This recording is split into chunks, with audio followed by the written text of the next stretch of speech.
When I was writing, I was pretty terrified of telling Yes. my story. And so it's incredibly whitewashed about, it's like New England and the Pacific Northwest and Yeah. No, I some get that. school. It was imprecise, and it was like someone I'll call such and such, and here, not a name, and I'm not telling you what school I went to. It's like, okay, you can do that. I'm not telling you what denomination I was part of. Yeah, And but what about podcasters who interview you on your book and want to drill down on I've detail? been more forthcoming there for You're sure. less Yeah. scared now. No, I'm not scared. And I don't feel like, I think it's that part of coming out of it, right? You're just like, I No, don't I want get it. them to, my character was so attacked Yeah, and I felt like there was so much risk just with my livelihood or other I things understand. happening that it was really difficult to even, I mean, I remember meeting with my editor for the first time and I'd given him the intro and it was so simple and plain.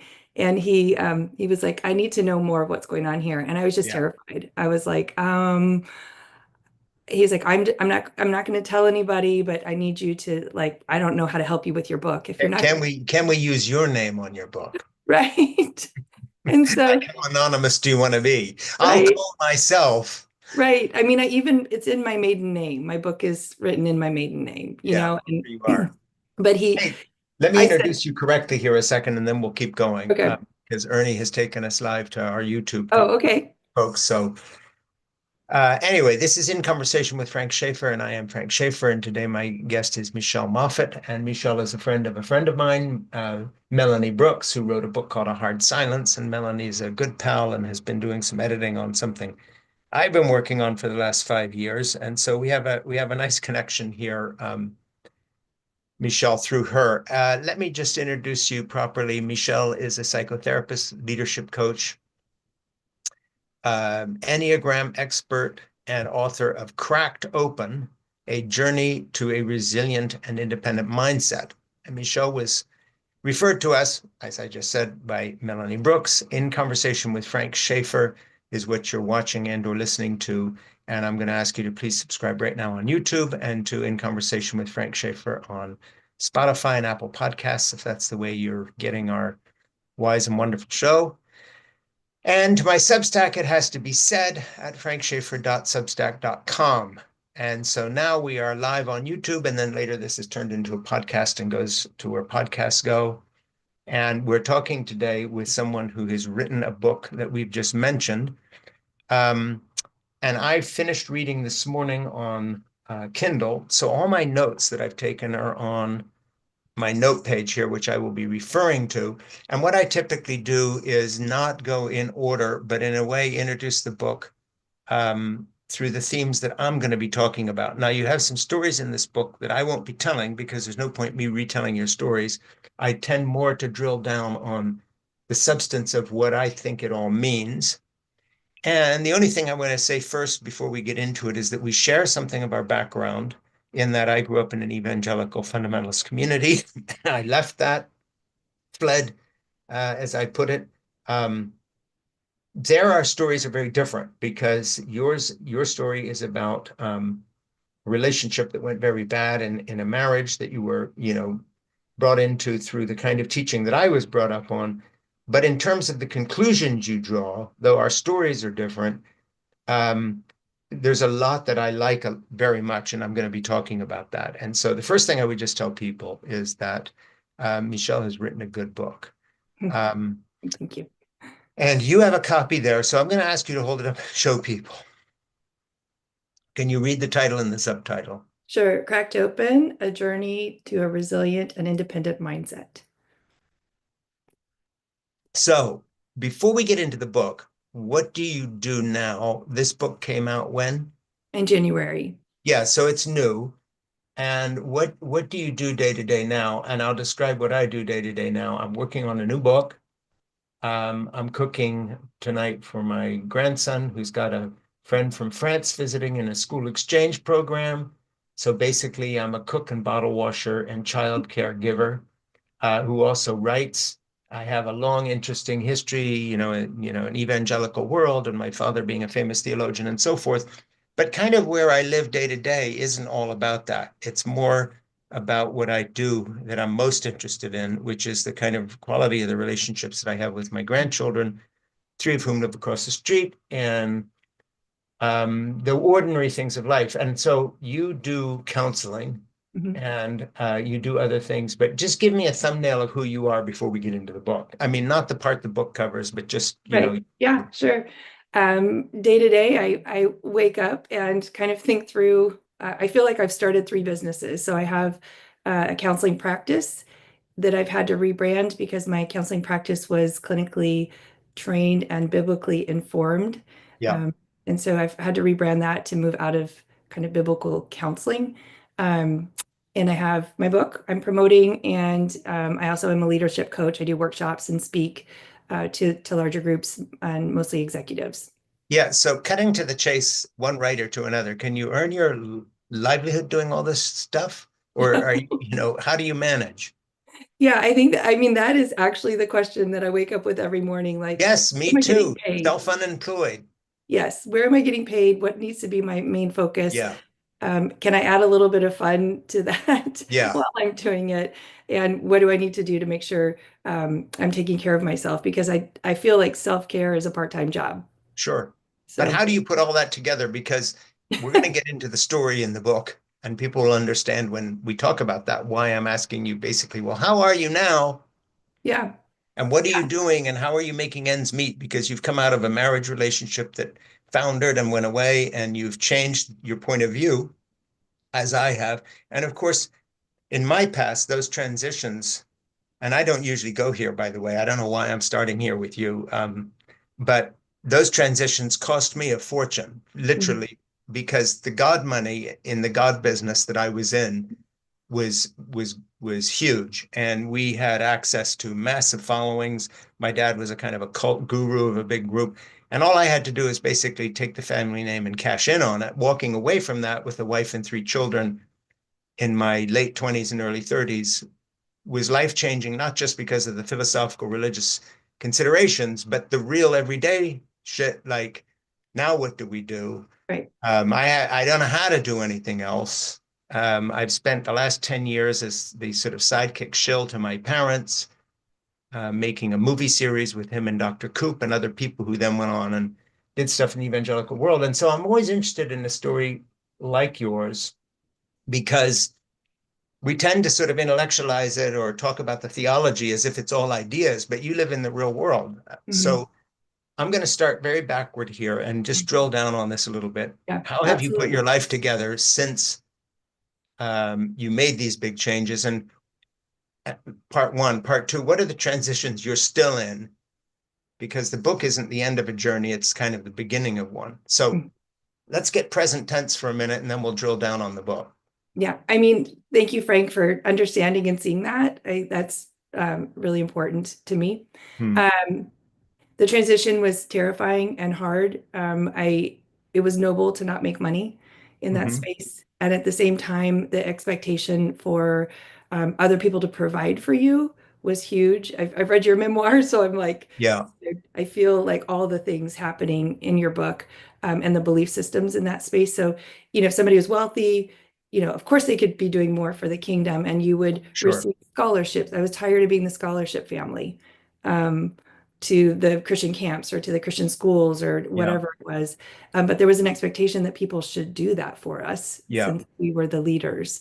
As a woman, I wasn't allowed to lead. I wasn't allowed to vote in our denominational meetings. Hmm. Uh, I could get a helping degree of sorts. And so we wanted, we were finding people within the church community that had mental health issues. And that was that was being talked about finally. The stigma was being relieved a little bit around that. And so I went to seminary to get a master's in counseling in my 40s, fortunately, so that I had something to fall back on once Hmm. I left the system and my marriage. Um, but all of my clients were within the church at that Yeah. time. And so for today, having to figure that out, what does that look like? I, I would go to pastors and say, hey, this is what I offer, and this is how I can see your parishioners the best way. And then I was full, right? Everybody was sending clients to me. When I left, I went to more progressive churches because that had been the habit, and that's how I found Sure. clients, and I wasn't getting any clients. And so I asked some friends that are a little bit more progressive, and I said, would you ever ask your pastor or your priest for a counseling referral? And Hmm. they said, no, that's Yeah. weird. Why would I ask them? I would just find a good counselor. Yeah. So, that stuff, that dissonance, that rewiring Yeah. from living in kind of a bubble world where you hire a Christian plumber, you hire a Hmm. Christian Yeah, this, sure. everything's Christian done. Yellow Pages back in the days, there were such things. There were such things, yes. So let me Yeah, start with something you do bring up in your book, and then I'm going to go to actual quotes and read yeah. them, read your book to you and ask you questions. Okay. Michelle is a psychotherapist. Let's just go with that. In that comes from a world, if I may say so, that doesn't like psychotherapy and basically sees all these things as spiritual problems that ought to be solved with prayer or counseling from your pastor, or if you had a closer walk with the Lord, this wouldn't be happening. So let's just take the big one first in terms of where you're at now. And that is you're in a profession that is not regarded as legitimate by the people that you come from. Rephrase that and explain it a little bit, and then just talk about how you made that jump before we talk about, your journey, just the fact that you're doing something which is outside of the realm of what many evangelicals even regard as legitimate.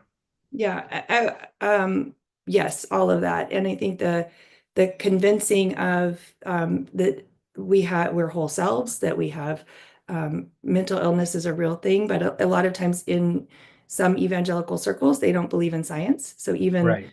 the psychology of, science of psychology isn't a real thing. Yeah.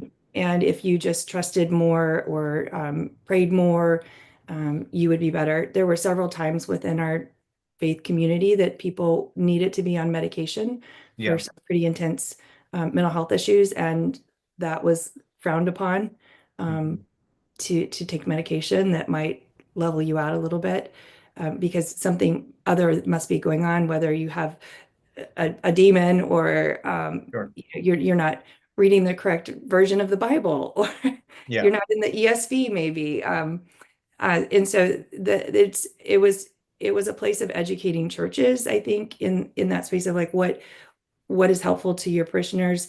A lot of the pastors have one class in biblical pastoral counseling, Mhm. but feel that they have the ability to tell people what they need to be doing with their lives and Mhm. their mental health. So I think it's a difficult place, and it's a difficult place for people because they just get pigeonholed into ways of being, and it's not healthy for them. Mhm.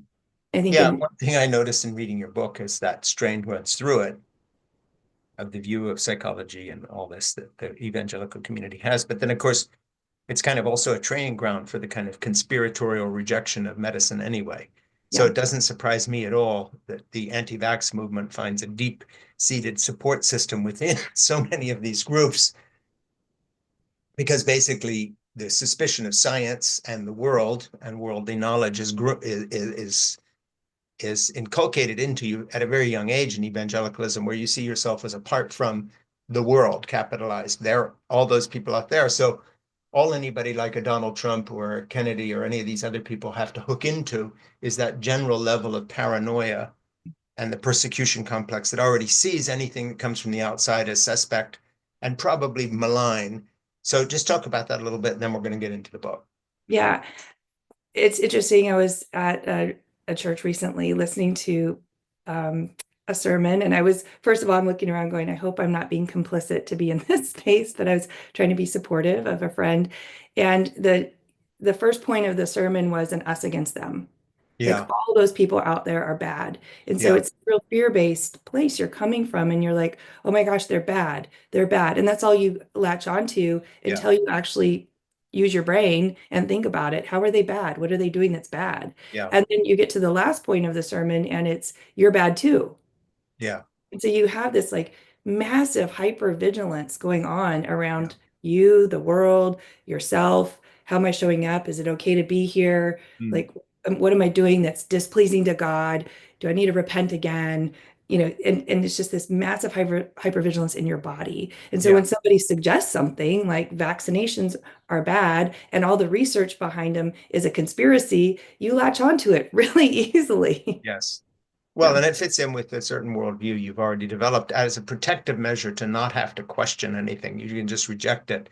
as demonic or at least, outside the faith. So now we're going to jump into the book here. Cracked Open, A Journey to a resilient and independent mindset. Hold the book up again. I want people to see the cover. I'm asking Michelle to do this only because my copy is out in the hallway. It's going to do me no good because all my notes are right here and I'm about to dive into them. So let me jump into your book. I'm just going to start with a quote I'm going to read here. And as I said, these are not taken in particular order. They're put together in a way that I want to do it. Writing this book became a complex journey. I think actually this comes out of your acknowledgments. I'm not sure. Writing journeyed beyond simply putting words on a page.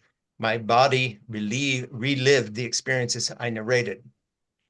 The process was far more profound and essential to navigate. I found myself surrounded by sticky notes and red string, like an investigator piecing together a crime.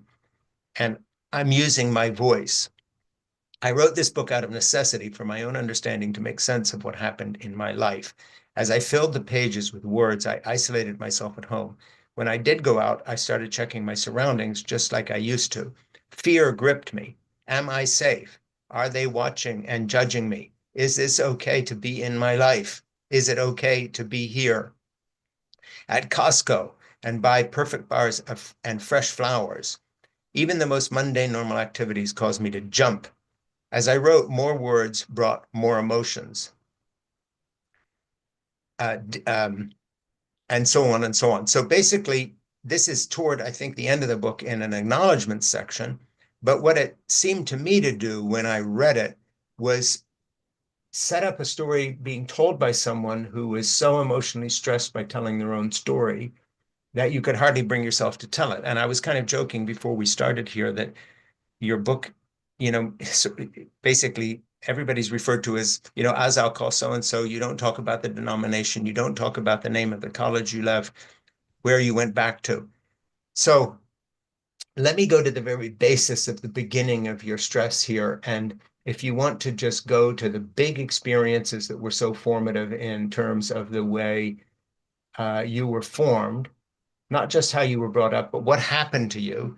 Because I think in a way, talking with you about this book is like talking about a war story, but avoiding the scene where the person got shot and was in a care facility for 10 years learning to walk again. You can't just brush over it.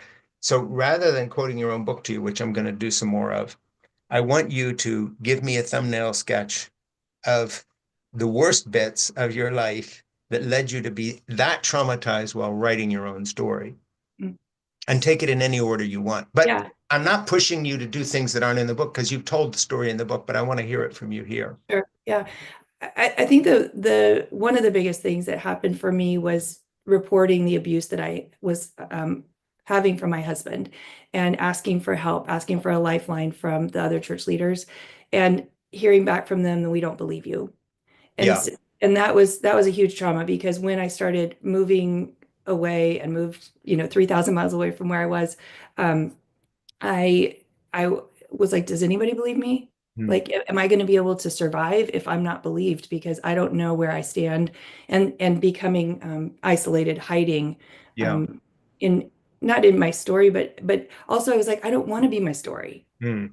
I don't want to like make this be my identity. Yes. I was part of this trauma because I'm more than that. But also they had threatened to take away my livelihood. They had threatened, like, how can you say you're a counselor and you don't have any leadership overseeing you from the church? Yeah. How can you? And so I was like, well, if they're going to take away my livelihood, I'm shot. Like, I got nothing. Yeah. Right. Those were some things. I think as a woman, it was really hard. I had some early traumas that happened during college. Somebody had slipped a roofie in my drink and in the 80s, and you didn't really talk about getting raped back then. And Yeah. so, that part of like, I don't know what to do with that. I'm just going to have to be quiet. And I think the layers and layers and layers of like, I just have to be quiet. I just have to be quiet. I just have to be quiet. Yeah.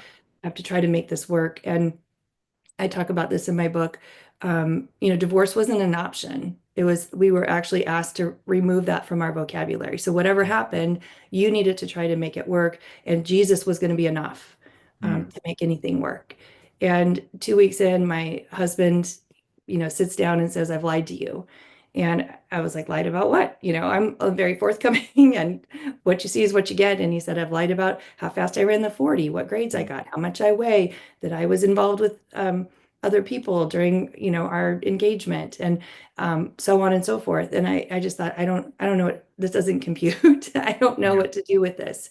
And so again, I'm having to hide what was actually going on in my life. I'm not allowed to talk about this. And he said, please don't tell anybody. And in mm, a complementarian system, the man is the head, and I need to submit to him. And I yeah, was zealous for God. I wanted to do what they were telling me was yeah. appropriate to love this God. Well, and you also talk about the fact that you kind of married someone you basically didn't know, and he Right. was a completely different person than the person you thought you had married. Talk a little bit about that, and also you talk about his makeup in terms of this kind of narcissistic Yeah. behavior. So talk about those two things. Talk about him for a moment so we get a picture of what you were stuck with, and then we'll kind of go from there. Yeah, I think one of the first things that comes to my mind, well, first of all, I didn't plan on getting a PhD, an honorary PhD in narcissism when I got married. Yeah. Um, but I think, in these systems, you have the pastors and the pastors' wives might get together a lot. So I would get together with pastors' wives and to encourage, and Mm. we were leadership, and it's lonely Yeah. at the top, and trying to figure out how to support each other the best. And a lot of times the wives would talk about, um, well, we need to work on our marriage. We need to have a couple dates. We've become roommates again. And I would sit in those places going, I don't even know where to start. I don't Yeah. know how to share what is going on in my marriage. It's so confusing. Yeah. I'm just trying to do the best I can. Yeah, And and you have one scene where you're sitting in the second row, the second pew from the front, trying to be, I think you used the word the shiny. Maybe it's shiny's the word, trying yeah, to look like you're glittery and shiny and happy so that you and your children, you and your family, you and your husband, whatever, will be judged by how you appear. So you're also keeping up a physical front as well. It's not just what you say, it's how you have to look. right. Yeah, and even in that, it's like the kids can't kick each other in the Yeah. pews, and there's a way we have to show up. And I can't talk poorly about my husband because the word of God might not be received as well to the Mm. people listening if they know that he's human or he's done things wrong. Um, but yeah, I think with the narcissism piece, it's so confusing. I would say he was more of a covert narcissist, if Mm. people want to check that out. But it's kind of this benevolence, you're good, but yourself is so fractured and shameful that Yeah. but it leads to so much gaslighting and so much deflection. And there would be times where I would take my kids to their athletic events, and he would approach me later and say I was neglecting him. And neglect is kind of a word you use for children. Yeah. Yeah, Um, in one point later in your book, you talk, you don't sort of offer solutions in the sense of a how to, but you say something. There's a very good paragraph here I want to read that sort of takes you to some of the things you learned as you journeyed out of all this. Learning to uphold my boundary meant using the following phrases. I'm not comfortable with this. Please don't do that. Not this time. I can't do that for you. This doesn't work for me. I've decided not to. This is not acceptable. I'm drawing a line at.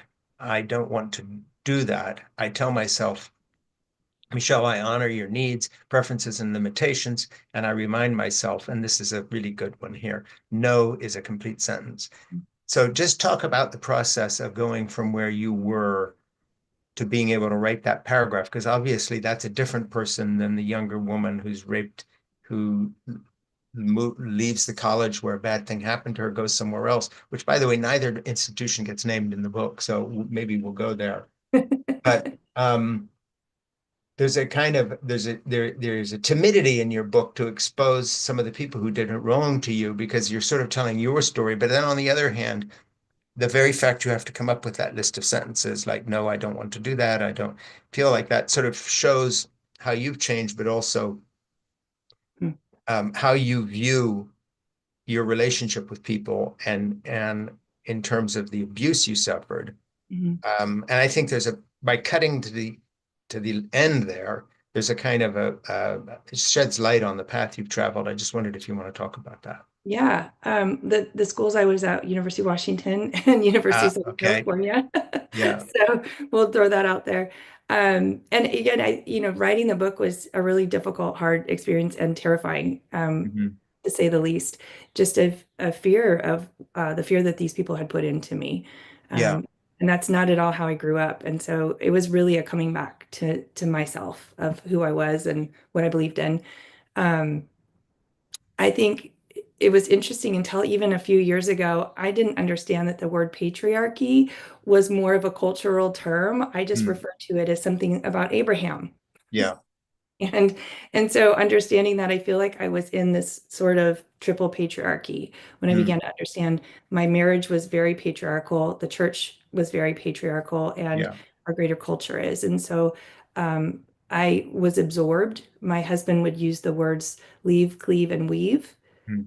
that I was overtaken by him, that I was needing to wipe his ass all the time, and my own needs and wants were let go of. And that was supposed to be in the greater church. That was the way women were supposed to show up. Yeah. We were unpaid labor for the church. And so I think I started going to see an addiction specialist that dealt with codependence, and she gave me these words. And Mm. I think there a lot of them for the listeners are on the Al-Anon website Sure. if you want to find some of those.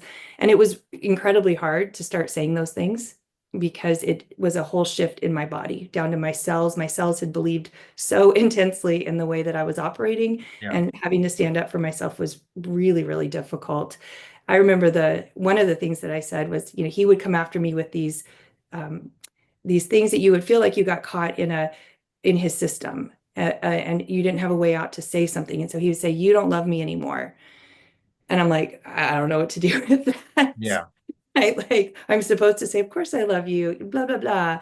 And I was like, took a big deep breath, because my counselor had taught me to say, "I'm not getting in that loop with you." Yeah. And those kinds of steps forward really helped me to establish boundaries. And so I would say, I'm going to do my laundry and the children's laundry. Mhm. I wouldn't say, I'm not doing your laundry. I would just, you can figure out how your laundry's Yeah. getting, Yeah. just being able to even have boundaries around my space in the house. Like, I Mm. need to be able to be in a space without you hovering, or stalking, basically, is what it was. But Yeah. So what just to um, get to a point in the story, kind of which changed how you were seeing your marriage there, the moment, should we say, before you went into that group where they rejected you and said they didn't believe you and sided with your husband, what led up to that moment specifically that you said, okay, now I'm gonna, do something different. There must have been some moments of decision there. What did they key off of?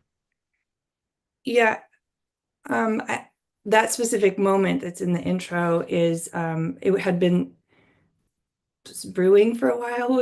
Should we Yeah. say, my husband had had several personal leaves of absences without the church knowing what the cause was, or why what Mm. he was doing, and it was really to get stabilized because he was not well. Um, and I'm left with my kids at home in February in Boston, and it's snowing, and I'm trying to figure out how I'm going to get these sidewalks cleaned off, plus get the kids to school, Yeah. and things were just really falling apart. And I think at some point I was starting to leak some information that was going on at home, and that Mm. I really needed some help. And so I would timidly push articles across to the elders or some other pastors saying, "Hey, I think Bessel van der Kolk's book would be important for you to read right now. Mm. I think this book by Leslie Vernick on the emotionally destructive marriage would be really important for you to read right now. Could you read that?" Mm. And so I started pushing the information out because I needed help. And so I really thought that I was going to get help. In that role, again, leadership's lonely at the top. You don't know Yeah. who to talk to. You don't know where your lifelines are. And I really thought, this is my last ditch effort. I also felt like my husband was going to lose his job if I reported what was going Mm. on with his mental health, which he probably should have lost his job with Yeah. so many other things happening. But if I was the cause of him losing his job, I didn't want that on me. He Yeah. needed to be able to report what was going on with him. Um, Yeah. Yeah. I just reintroduce you here. This is In Conversation with Frank Schaeffer, and I ask people to subscribe on YouTube and to In Conversation with Frank Schaeffer on Spotify and Apple Podcasts. And to my Substack, it has to be said at frankschaeffer.substack.com. And today I am talking with Michelle Moffitt, and Michelle is a psychotherapist and leadership coach. And she's also the author of a book that we're delving into here called Cracked Open, A Journey to a Resilient and Independent Mindset. And there's the book. Thank you for holding it up because my copy's on the shelf back there and I read on Kindle. And so I'm getting to the notes again here because I want to talk a little bit about your own childhood and the family you grew up in, because you write, I think on page 70 or so, 9 years deep into a complementarian system, granting the man the final word, I was obligated to submit to his leadership and authority and become a pastor's wife. I felt tied to this belief system and absorbed the scripture used to defend it. After all, I wanted to do what seemed right in God's eyes. So that obviously ties back into more than just that moment. How would you say your own childhood, the way you were raised in the belief system that you came to adulthood with, prepared you to think in those terms to begin with? Just describe that background a little bit. My childhood was actually really lovely, and Yeah, parents were very supportive. We went to a very progressive church where we would do transcendental meditations on our youth yeah, retreats. And I grew up in Seattle. It was very progressive in the day and very yeah. multicultural. And so the church background, or the church I found myself and the doctrines I found myself in, were not at all what I was raised with. Yeah, so talk about that process because the way you were raised was so different than the way I was raised. We have a similar journey, but a different start because I Yeah. was in the movement from the very beginning. Yeah. And You were not. So I just I want was to not. talk about Yeah. that. Yeah. My dad was a big feminist, and my parents would be like, why be the flight attendant when you could be the pilot? And I really wanted to be the flight attendant because I liked the outfits they got to wear in the 70s. But I thought, sense of adventure and all that. Why be the nurse when you could be the doctor? So very much my parents were like, you can do whatever you want Yeah. as a woman.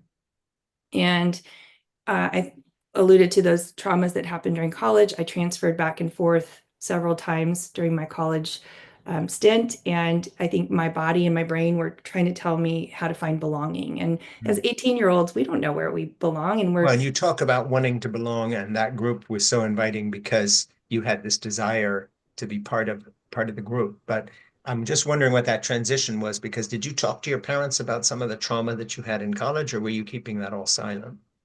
I had one trauma my freshman year where one of our roommates overdosed and she lived, thankfully, but I told my parents and they said, you need to come home. So I ended up coming from USC back to University of Washington Right. uh, against my will and my desires, and so having to restart again at a new college and find friends and all of that. And then the second week at the University of Washington, I was slipped a roofie in a drink and date raped. And so that whole year, I mean, Seattle's kind of gray as it is, but that whole year was incredibly grayscale Mm.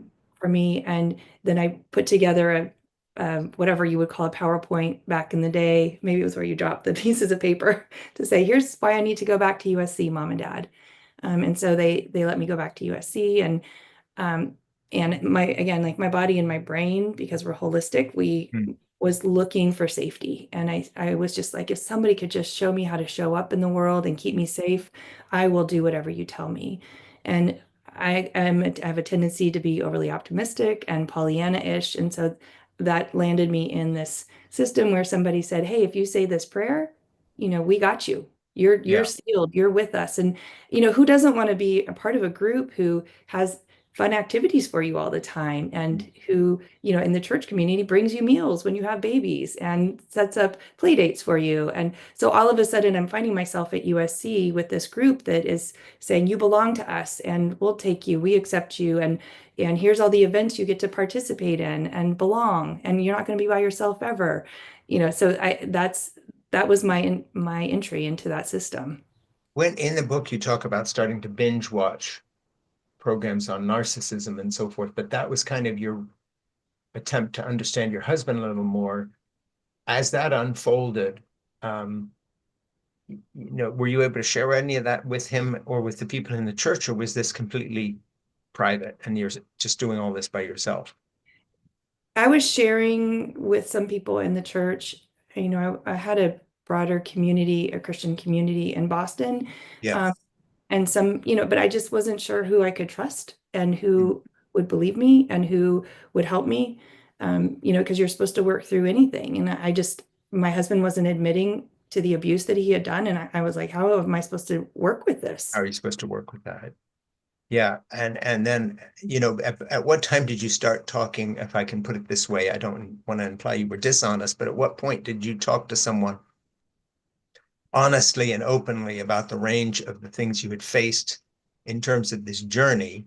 Because Mm, you talk about at one point in your book, I think like page 97, you say, I believe it is essential to have male allies, men who are willing to step into the hard conversations and promote change, not just lip service, and men who do their hard work by examining their own backstory and bias to challenge the cultural norms in order to promote women, all the while sacrificing their reputation and opportunities as they see the future benefit. yeah. As Beatty says, if love truly is able to triumph, is it not worth the risk of potentially losing your position of power to see what else might be out there? And the reason I mention that in this context, aside from the quote itself and the value of it, is just, to find people like that, you have to at some point have an honest conversation with somebody. The man who's going to be honest about you or with you Mhm. has got to hear from you, not just your backstory, but something concrete to react to. So what brought you to that place of looking for male allies Mhm. in having come from an environment that you converted to in which you couldn't be honest with people? You're facing a room full of people who say, we don't believe you. I had reached out to some family members. So I had some cousins, my sister and brother-in-law, my father, and then a couple people outside of the system, fortunately, because a lot of times these systems keep you insulated. Um, and so I had them, I would meet with these church leaders and they would tell me, you need to obey us. And I was like, oh, because you took vows to us. And I was like, I did take vows. What do I do with that? Like, and then my people outside would be like, you took vows to a toxic system. You and I was like, oh, okay, right. Okay. And they said they're gonna kick me out. They're gonna excommunicate me. And they're like, okay, you're getting excommunicated from a toxic system. You don't want to be a part of that. And it felt like so much of my character was, being hung up and left out to dry. That was the harder part, but it was really, this indoctrination. And I know in some part of your book, you wrote something about the being trusting your intuition or your gut. And I would say I felt gut washed. I learned to not trust my intuition. There was also a pastor and his wife that were kind of assigned to us to kind of talk through some of these things that were happening. And I later found out there's so many sideways conversations that happened and agendas that were going on. But I later found out when I asked them about this, did you report what was going on to the greater session or the greater ruling body? And he hadn't. And so I was like, okay, that you are not an ally. What were you trying to do and what were you protecting in that space?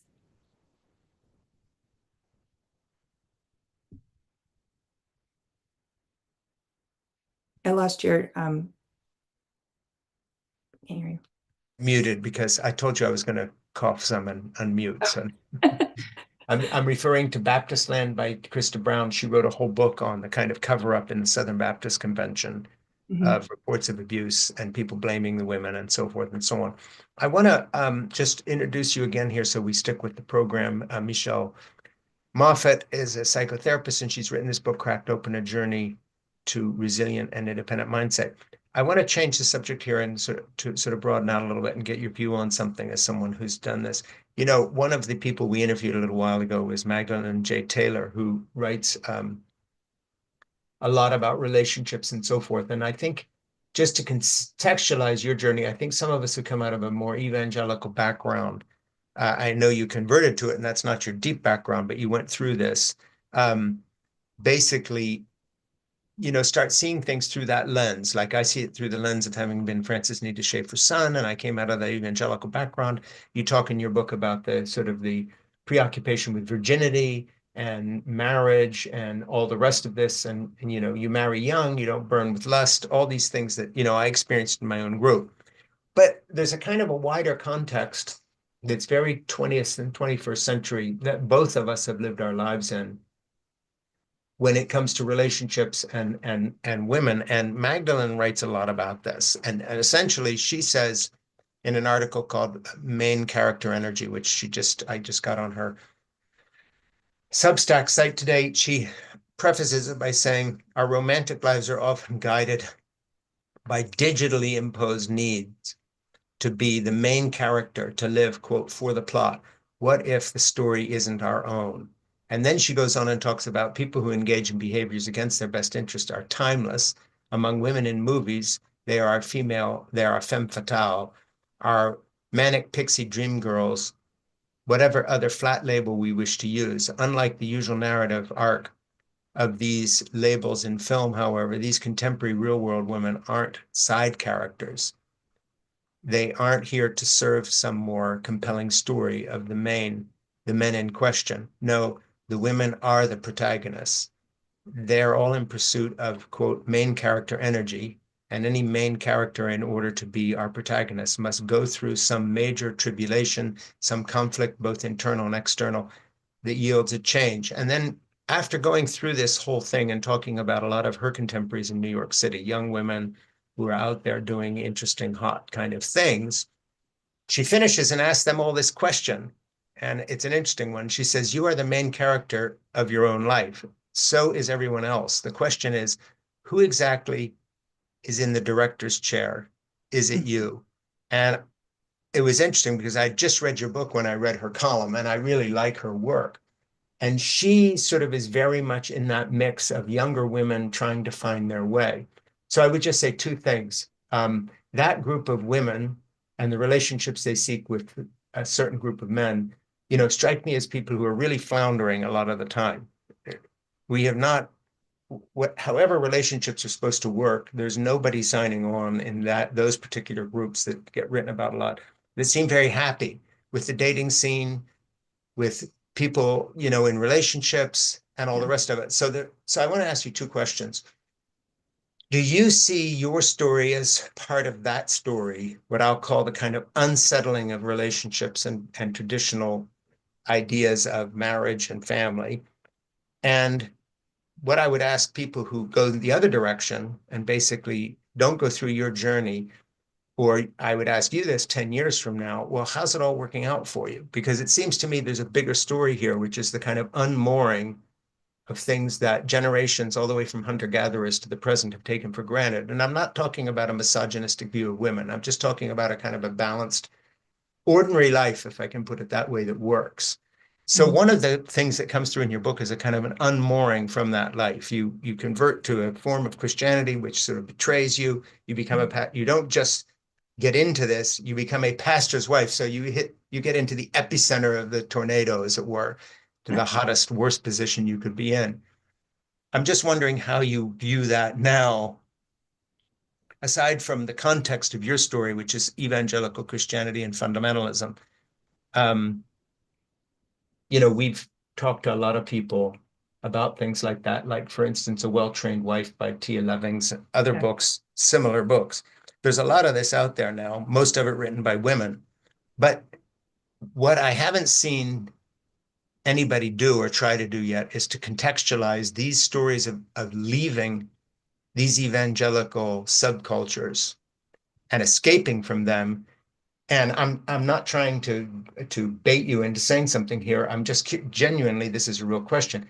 But isn't there an aspect of all these books, even Tia's and everybody else's, of a sort of out of the frying pan into the fire? Because the general culture is totally fucked when it comes to relationships. They are clueless.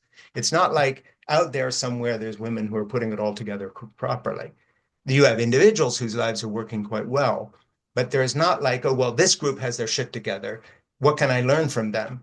So as you look around as an individual counseling people and a woman who's been through these traumas, um, the grass is greener on the other side of the fence, but is it? Is there any greener grass anywhere else now? How do you see women's lives these days in the wider context of not just your own experience, but what's going on? Because a lot of people like Magdalene are writing about this and they're saying, no, we're fucked too. Mhm. We're completely fucked. We don't know we're clueless. We have no idea. It's all virtue signaling and we're so happy, and basically our whole life is online. It's in this phone. It doesn't even exist independently of that. Another article I read recently, someone saying the only real pleasure in dating is comparing notes with the other women about how the date went, because the date's not going to lead anywhere. Yeah. And, 2, 3 years with someone, break up, go on, move on. I mean, so the flip side of all this is, well, how's this working out for everybody? So Hmm. we throw away the ground rules. We say, okay, the men aren't in charge. Good. They shouldn't be. But then, and it's not then who is, but it's like, okay, so when do we get to point to something that works? What works? When you counsel people, what works? Yeah. Yeah. I think a lot of what you're saying, just to give it one word, is it's been prescriptive. Like we've lived this prescriptive life and Mm. it makes it easy. Like, tell me what to do. I mean, that's what I was looking for. Tell me what to do. How do Right. I show up? What do I say? What do I wear? What do I eat? What, you know, and I think the confidence that we need to come that we can have those answers ourselves. So like this weekend, I just led a women's group through some workshops like that of like, how do you come back to that part of you that can make decisions based on who you are and the uniqueness that you carry into the world. It takes a lot of pausing. It takes a lot of putting that phone down and not Yeah. comparing, and being okay with who you are. And so, I mean, it's a good bit of work.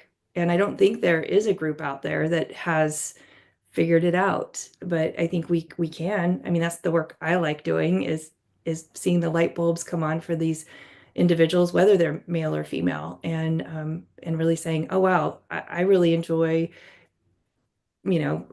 whatever. I like wearing these clothes, or I like these clothes fit me, right? And I would say clothes are is a metaphor for behaviors, for Yeah. hobbies, for work.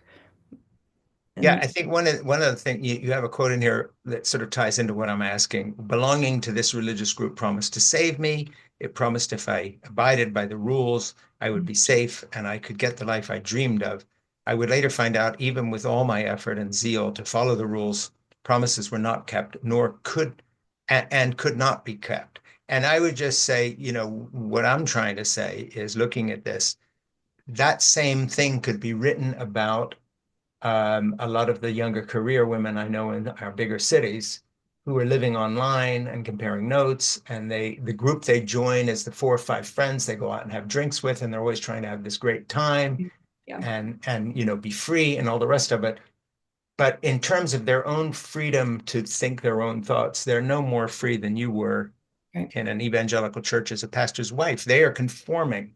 I mean, I'm 72 years old, okay, and so my energy is pouring into grandchildren um, and children. But I can honestly say this, when I look at younger people today, Hmm. I've never seen such conformity. Hmm. I mean, in my life experience, I come out of the 60s. My first paying job was working on the light show for the Led Zeppelin at the Montreux Jazz Festival, which was, my little rebellion from my fundamentalist community. Nobody down there knew who I was or where I came from. But the whole thing in the 60s was we're free, it's the counterculture. The older generation doesn't understand. We're going to grow our hair long, sex, drugs, and rock and roll. None of that actually worked out to be what it was claimed to be. Hmm. And I'm looking back now and just saying, the basic fabric of human continuity in terms of relationships and the rest of this just keeps getting torn up.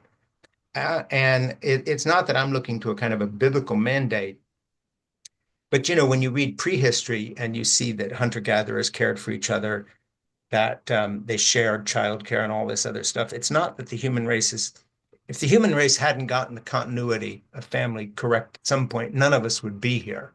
Hmm. Okay. But it seems to me that I'm doing a whole bunch of books with authors who are writing about how some aspect of this continuity has not worked out for them. But, I keep thinking to myself, okay, so then what can work out other than just another recycling of the 60s idea of I'll do this my way, individuality, blah, blah, blah. What is the thing that people, what is the continuity there in terms of human relationships? Because I think your book can be read a lot of ways, but one of them is it's the anatomy of a particular relationship that didn't go well. Hmm. Um, Yeah, and a I don't know if relationship that with makes any sense individuals. to you. Yeah, and a broader community. I think what I hear you saying in that space is this complexity. And it really is taking these pauses of going, where am I headed with this? Yeah. Um, because we do need the greater community for survival. We do, as you alluded to in the hunter gatherers, they needed each other for childcare and food gathering and all the things. And so we need that, but what is the point of becoming an individual? We're not just, these autonomous beings, and I can do life on my own because we really can't. It's survival won't happen on our own. So how do I be part of the greater community, but still be an individual, and use my gifts and talents in a way Mm. that benefits all? And Yeah, because you're right. You say I was caught up in a system in a marriage and marriage using me without offering me much in return. yeah, and I was a direct extension of my husband, as were my children and whatever we did. By the way, how long did the marriage last? I was curious. I'm not very good at math and I didn't add up the years. it was 25 years, Yeah, see, it's a long time. long time. So it isn't that you sort of tried it for a day and then quit. You hung in there for a long, long, long, long time, probably longer than other people would have. Um, I guess to your credit, in the sense that you were invested in it. Others freely judged us and reprimanded my children. It's interesting to me I think there's really two stories in your book, and I want to drill down a little bit on that. One is the personal story of your dysfunctional husband who should have sought help and been forced to get help at some point. But the other is just kind of the dysfunctional community you live in that's all about family values, except it's essentially unfriendly to families. Mhm. Other people stepping in to discipline children and all the rest of this. So I want you to just talk about those two different stories and how they parallel and affected you. Yeah, my husband definitely needed help, and I feel like there were plenty of opportunities. We were also part of Campus Crusade for Yeah, 9 years, and there's lots of godly people there that could have helped and come alongside. So we weren't this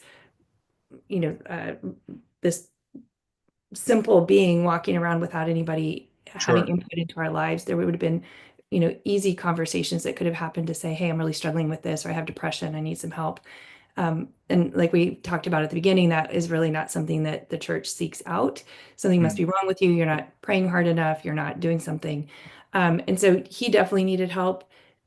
There's been times where other people have said, well, you're a therapist. Couldn't you have fixed him?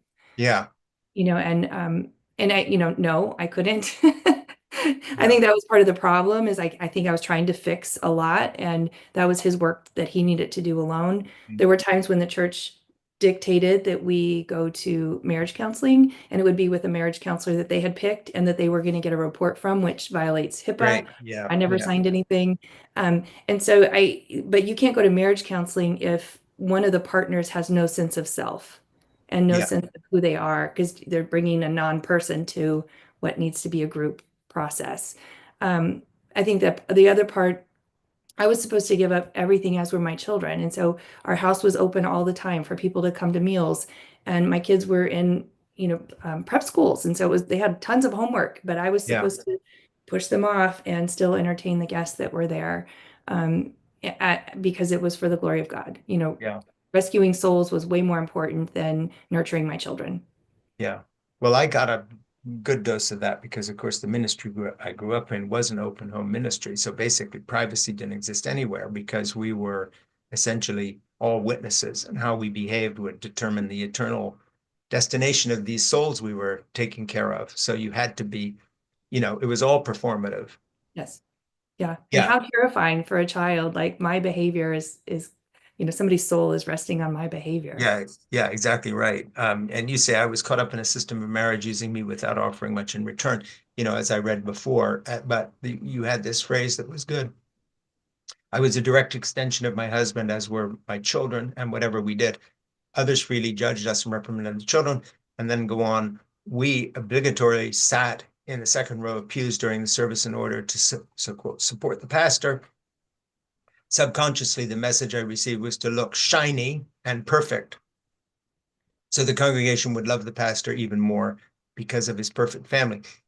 Just talk for a minute about your husband in the sense that, this was someone you married, and then a couple of weeks in, you realize you didn't know him. So how does that go on for 20 years and you produce children, and then in the end, um, you walk away because he's abusive, but in addition to which, it isn't just about the abuse, it's also about this kind of falsehood which characterizes the whole life. So even if he hadn't been abusive, given the context of your relationship, it would have made sense, I think, for you to walk away at some point because it's an impossible kind of a situation. Mhm. You know, when I think of my mother, she created this open home ministry in a way. This was all her great idea. So in our home, it wasn't. She was not being dominated by a man who made her do this stuff, and it was actually the reverse. And you know, he was abusive towards her in the sense of snapping and punching her sometimes. But the fact of the matter was, in terms of who engineered the sort of spiritual vision of the work, Mhm. you know, this was my mother's doing. It was Mhm. not some man making a woman do this. This was all her idea. Mhm. You know, he just wanted to sit upstairs and study his Bible and prepare for the next sermon. And her idea was, no, we have an open home, and you know, it proves the existence of God because we have all these people coming in, and we pray for donations instead of asking for money. You know, this was all something. She was the one from the missionary background that cooked this up.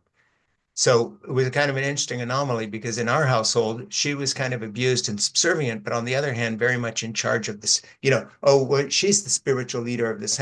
So I think, in fairness to, you know, people whose story comes, there are a lot of women out there who play exactly the same role your husband did. And Mhm. I'm always amazed in Christian works how dominant certain types of women are in terms of bossing other women around and making them conform. You know, my wife always said this in terms of, you know, why we don't go to church anymore. She says, I'm just sick of being watched by and told what to do by other women who, you know, think they know everything. So it isn't just a male female dynamic. So talk Mhm. about that a little bit, because I know you've observed these things pretty closely. Yeah, and I would need to say I was in that space as well. A lot of those things you're talking about your mother, um, if I'm looking at that, yeah, I'm organizing, I'm orchestrating, I'm moving pieces, and a lot of it is about hustling, right? Yeah, Got to figure out how to provide for my family, yeah, and I'm recognizing my husband might be pretty inept at a lot of things. There was a point when we moved to Boston, and we were eating up our savings in oil for heating our house. sure. And I was like, we're not making enough money to do this. We're going to need to either move somewhere else, like Mm, another church plant somewhere else, or you're going to need to ask the session for more money, which, why can't he recognize that? sure. Why can't we heat our house? Yeah. And so those, so I'm guilty along with your mom in those spaces of orchestrating some of these things. But again, I think was if I can segue a second, I think what was really interesting reading your memoir in that space was like recognizing the thought processes that you were just writing about your mom Yeah, and feeling those same things in myself. And so I felt like there's like these three boxes that sit in front of you, and they're called simplicity and different yeah, words for simplicity. And all this outside information is coming in and going through these boxes, yeah, and it's coming to some conclusion, and it's the weirdest conclusion. It doesn't make sense to anybody except you. yeah. And so you're just like, okay, yeah, of course this is what we'll do. So the next step always seems logical once you get deeper into it. You know, I often think my mother was probably very sincere in the way she saw things, but it was incremental. And basically, you know, from the outside, it looks sort of crazy, but from inside, it all made sense. Like, of course, we have to do all this stuff because otherwise, how do we follow the Lord's leading? Yeah. You know, I think a lot of people who haven't been in these environments assume a level of insincerity, and they get it wrong because actually some of the key figures within the middle of these movements really believe what they're saying. At least they did at one point, and then it incrementally becomes about, you Yeah. know, paying the oil bill. Yeah, I would say so. Yeah, so I think what you're saying is I it's kind of on par with your mom in a lot of sense. Yeah, But um, Beth Allison Barr just wrote a book, Becoming the Pastor's Wife, which is lovely. yeah. And it's Well, mostly she about wrote a wisdom. book, wasn't it Biblical Womanhood or Yeah, the something? making of biblical Yeah, yeah, womanhood. we interviewed her about that too. Uh, I mean, we will probably do a new one. But yeah, anyway, and what's the new one about? um, it's about how the way to ordination for women was becoming a pastor's wife. Yeah. Because it wasn't allowed. And hers is mostly about the Southern Baptist Church. And I was in the PCA, so but same kind of conservatism. And Mhm. I had come from a campus ministry where I got a paycheck and Yeah. I had a schedule, and all of a sudden I'm showing up, non-paid labor, full-time job, Yeah. trying to get my kids in line, everybody serving to make this thing happen for the good of humanity.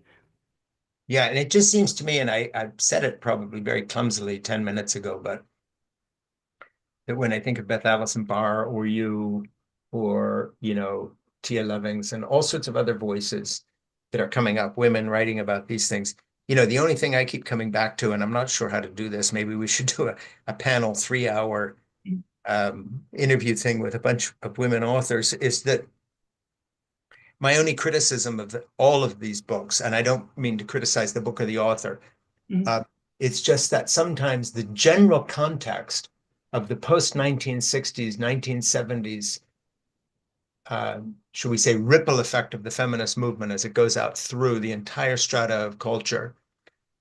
An example being that evangelical work suddenly in the 60s, like Campus Crusade, started including women and saying, well, yeah, we probably should do something with the women. Let's find something for the women to do. I think when you're part of an experiment, you're one of the white rats in the cage. There are these dim forms moving above you. Once in a while, you're given a shot, and then they take a snip of your ear to test it.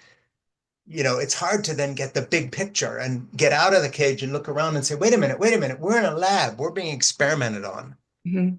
And I think when it comes to relationships and women's roles, quote unquote, whatever that is, um, a lot of my favorite women authors that I interview, I keep thinking to myself, the difference is that, women have brought upon themselves as well as been the recipient of a kind of a cultural change that they're in the middle of and is really hard to see clearly, as in like, hey, it's not all just personal.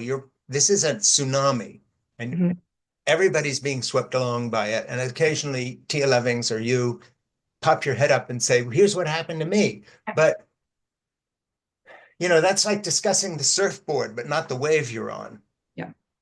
And Yeah. so maybe the next book you write or somebody writes is seriously to delve into this and just say, okay, wait a minute, wait a minute, wait a minute. It's not just all personal stories. It's also there's this huge cultural shift. It'll probably take 100 years to see it clearly, but what the hell? And of course, at the other end, who's Andrew Tate? Who are all these mansphere assholes who are brutal and they're not Christian men telling women to submit to them because God said so. They're just saying, submit to me because I'm a man. I mean, Right. they're way down the path. There's nothing to appeal to Yeah. except brute strength. Yeah. So I know we're going a bit long here, but I want you to talk about that because I'm not asking you rhetorical questions here. I'm really throwing out what I've been thinking about and churning with and not knowing the answer to. How do you see any of that stuff? I mean, Yeah. we're just having a drink now and, forget the podcast part. Let's just talk about that for a minute. Yeah, and I think it's interesting because those same brain waves have flowed over here for me as the more that I've stepped out of my book.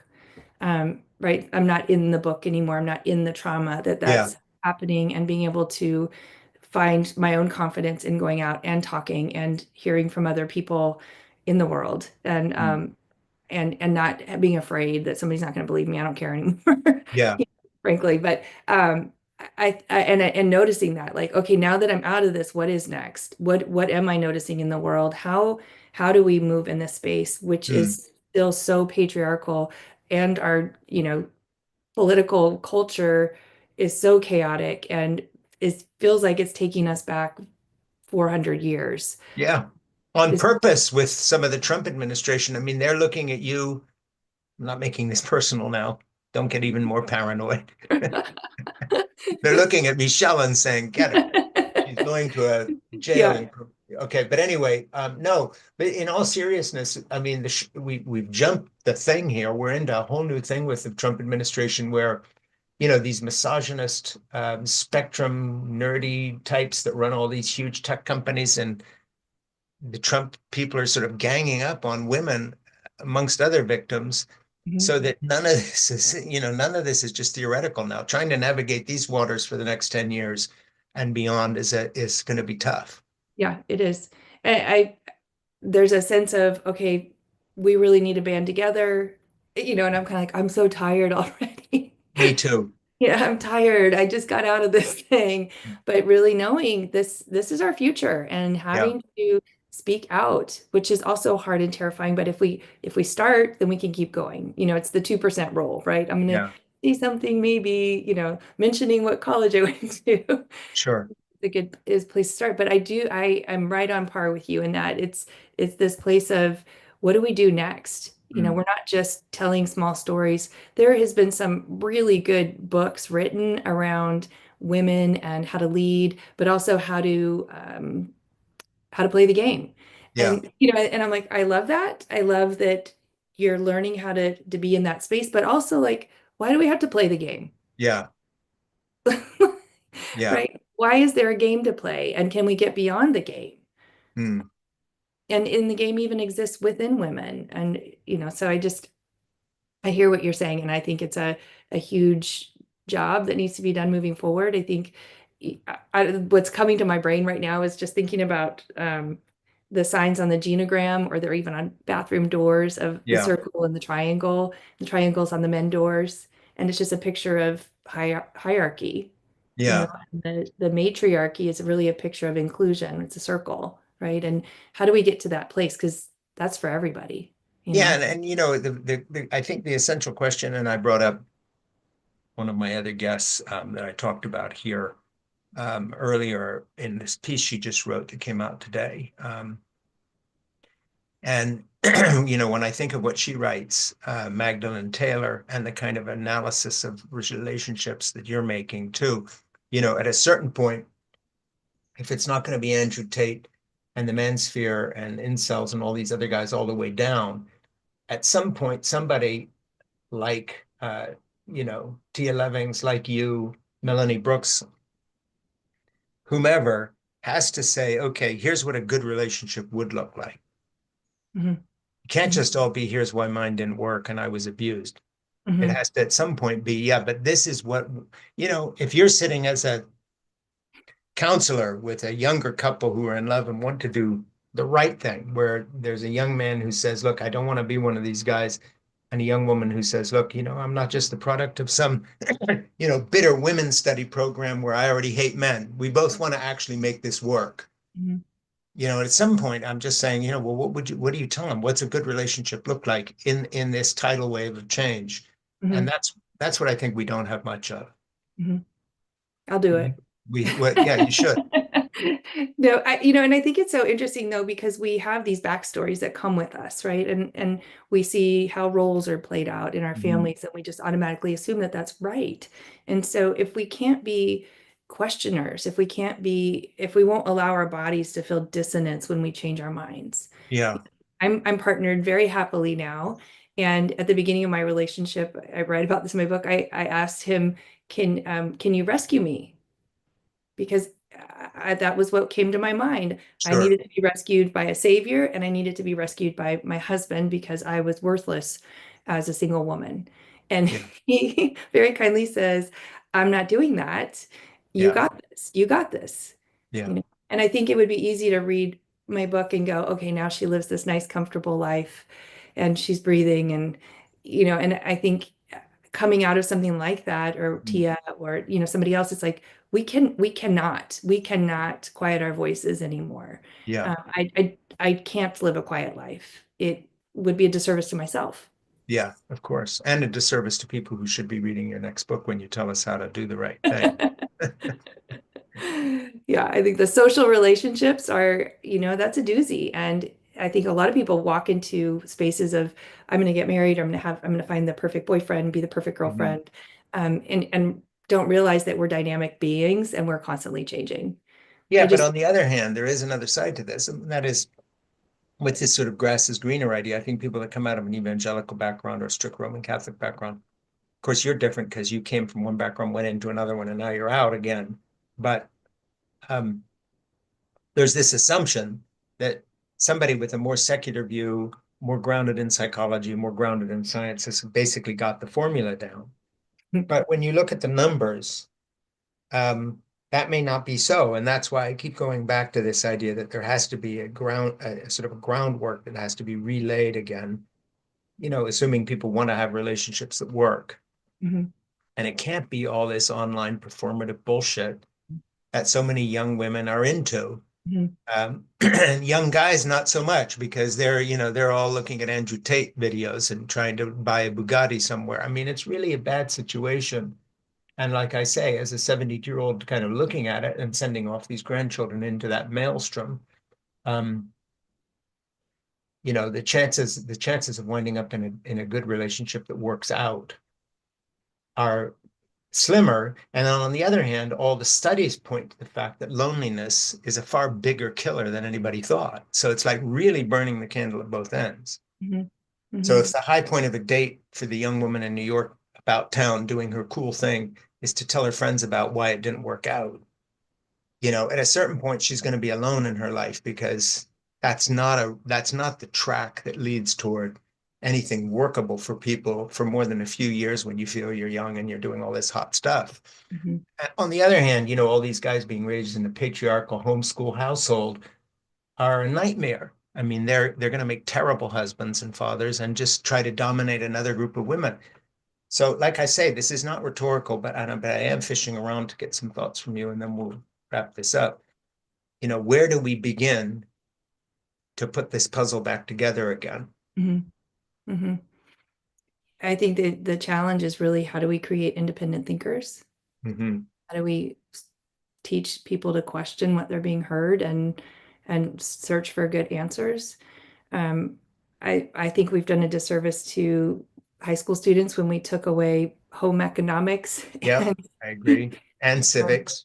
and civics and how do I balance a checkbook? I mean, I don't think anybody had checkbooks anymore, but Yeah. how do I make a budget? I think basic living is just destroyed. Mhm. I'm a big believer in mental, emotional, social intelligence. Yeah. It has to be taught. It is not something that we are innately aware of. Mm. So Okay, so go find a title and write your book. Put a pitch together. there we go. Melanie's very good at taking a book, reading it, and writing you a good one-page pitch. She just did it for me last week, and I'm sending it off to my agent saying, okay, here's the book. Because I'm very bad at pitching my own stuff. Yeah, Yeah. I didn't have to do that because I self-published or hybrid published. Yeah. Well, I've done one like that out of my many books, but I think the next thing I want to work on is basically, of course, no one is reading anyway, so who gives a shit?